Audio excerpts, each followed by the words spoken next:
Andar, correr, pular, tudo começa aqui. Hoje, a gente vai desvendar a verdadeira engenharia por trás de uma parte do nosso corpo que nos dá o poder de nos mover pelo mundo: a perna. Estamos falando dos ossos da perna, claro. E olha, eles são muito mais do que só a estrutura. Pensa neles como os amortecedores e as alavancas que transformam nossa intenção em movimento, aguentando todo o nosso peso a cada passo que damos.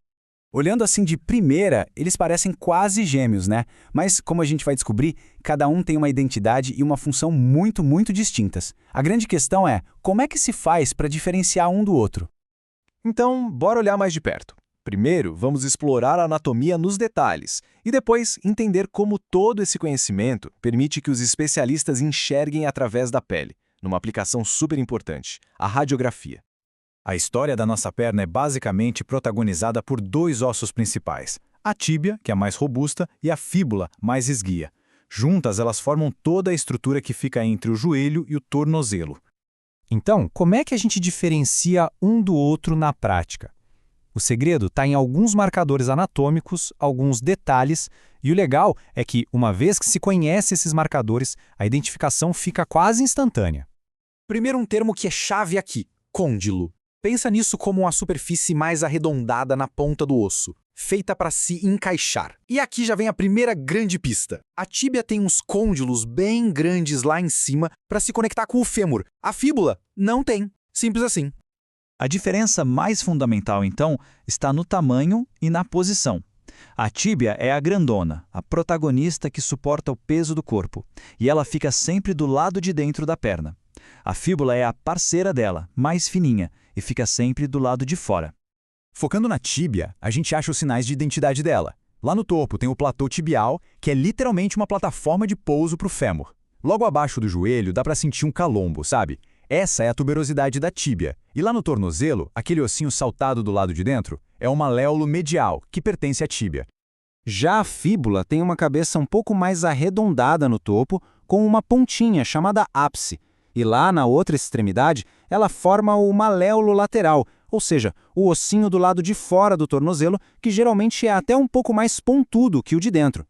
Se for para memorizar uma única coisa, que seja esta: a fíbula é sempre lateral. Não importa o ângulo, ela vai estar sempre do lado de fora. Essa é a regra de ouro, a chave para se orientar em toda a anatomia da perna.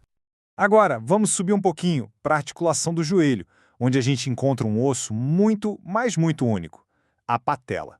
E ela, pode acreditar, joga com as próprias regras. A patela é o maior osso sesamoide do corpo. Isso quer dizer que ela não se conecta direto com outros ossos, mas meio que flutua dentro de um tendão. Ela funciona como se fosse uma polia, sabe? Protegendo a articulação do joelho e, de quebra, aumentando a força do músculo da coxa, o quadríceps. Agora um pequeno teste de intuição anatômica. Se a gente pensa numa pirâmide, a base fica embaixo, certo? Mas será que a patela segue essa mesma lógica? Pois é, a resposta pode surpreender um pouco. A anatomia da patela meio que desafia a nossa lógica e vira o conceito de base de cabeça para baixo. É uma inversão completa. Na patela, a base é a parte larga e plana, de cima, e o ápice, a pontinha, fica para baixo. É exatamente o oposto do que a intuição da gente diria. Uma verdadeira pegadinha da anatomia. Conhecer todos esses detalhes é absolutamente crucial, principalmente para os profissionais que precisam ver dentro do corpo. Então, agora vamos conectar a teoria com a prática e descobrir como a anatomia guia a técnica do raio-x no pé. Para conseguir uma imagem completa do pé, não adianta tirar uma foto só. São necessárias 3 incidências, ou seja, 3 ângulos de visão padrão. Cada um deles revela uma parte diferente da história que os ossos têm para contar. E cada incidência exige um posicionamento bem específico. A visão AP, que é a de frente, mostra a estrutura geral. A oblíqua, com o pé rotacionado, é perfeita para analisar os espaços entre os ossos. E a de perfil nos dá a visão lateral, que é essencial para avaliar o arco do pé. Mas nem sempre é tão direto assim. A radiografia também é uma arte, que exige adaptação à anatomia única de cada pessoa e à situação clínica específica. A técnica tem que se adaptar. Num pé chato, por exemplo, um raio reto a 0 grau é o ideal. Mas num pé com um arco muito alto, os ossos acabam se sobrepondo na imagem. A solução? O raio é angulado um pouquinho para cima, de 5 a 10 graus.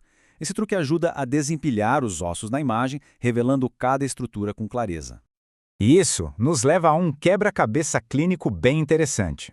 Existe alguma situação em que, mesmo a pessoa tendo um arco do pé super alto, a angulação é estritamente proibida? Que situação seria essa? A resposta está na precisão. Se houver a mínima suspeita de um corpo estranho, um caco de vidro, um prego, qualquer coisa, não se pode angular o raio, de jeito nenhum. Qualquer ângulo distorceria a imagem, mascarando o tamanho e a localização real do objeto. Nesses casos, um raio perfeitamente perpendicular é a única forma de garantir um diagnóstico correto. E assim, a gente fecha o ciclo. O conhecimento detalhado dos ossos, suas formas, suas posições, não é só teoria de livro. É a linguagem fundamental que permite aos profissionais de imagem interpretar o que vem e, no fim das contas, cuidar da nossa saúde. E isso nos deixa com uma reflexão final, né? A perna parece tão simples, mas é cheia de detalhes fascinantes, até regras que vão contra a intuição.